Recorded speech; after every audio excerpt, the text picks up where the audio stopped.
Kurma dari Israel dijual secara terang-terangan di pasaran tempatan. Dan lebih mengecewakan, kurma itu tertulis secara jelas dan nyata diimport syarikat dari Malaysia. Dan penjualan itu merobek sensitiviti umat Islam negara ini ketika negara haram itu sedang galak menyembelih rakyat Palestin di Gaza. Ini laporan hasil siasatan wartawan Hanisa Hasanuddin.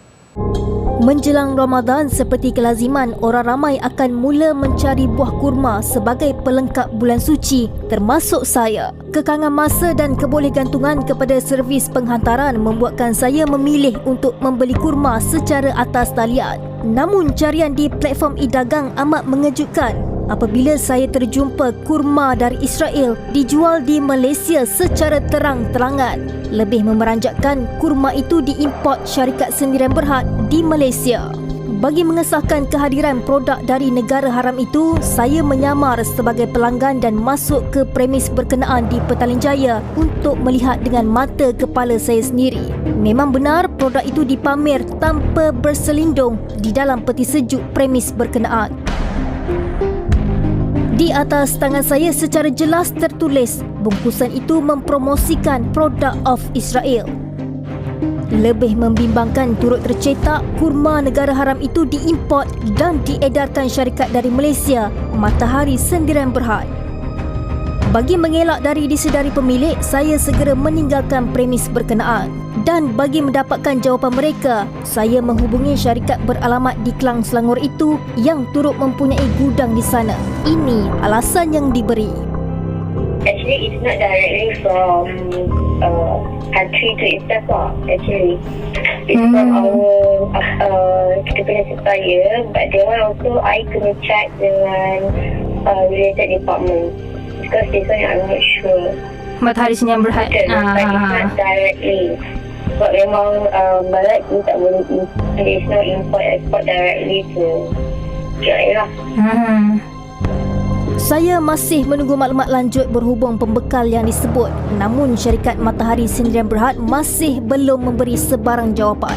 Apa pun alasan yang diberi, mempromosi dan membantu ekonomi negara haram itu melalui penjualan produknya di negara ini tetap mencalar sensitiviti umat Islam.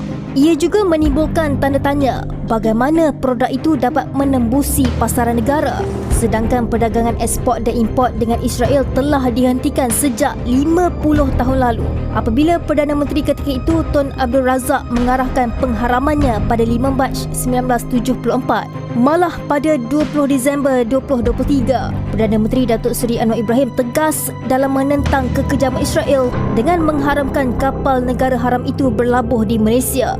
Menjual dan mempromosi produk dari Israel ini juga dilihat tidak selari dengan titah yang di-Pertuan Agong Sultan Ibrahim bulan lalu yang mahukan Malaysia lebih vokal menyuarakan pendirian dalam isu Palestin. Sehingga kini lebih 30,000 rakyat Palestin di Gaza telah menjadi korban kerakusan Israel dan kita masih berjual beli dengan negara itu.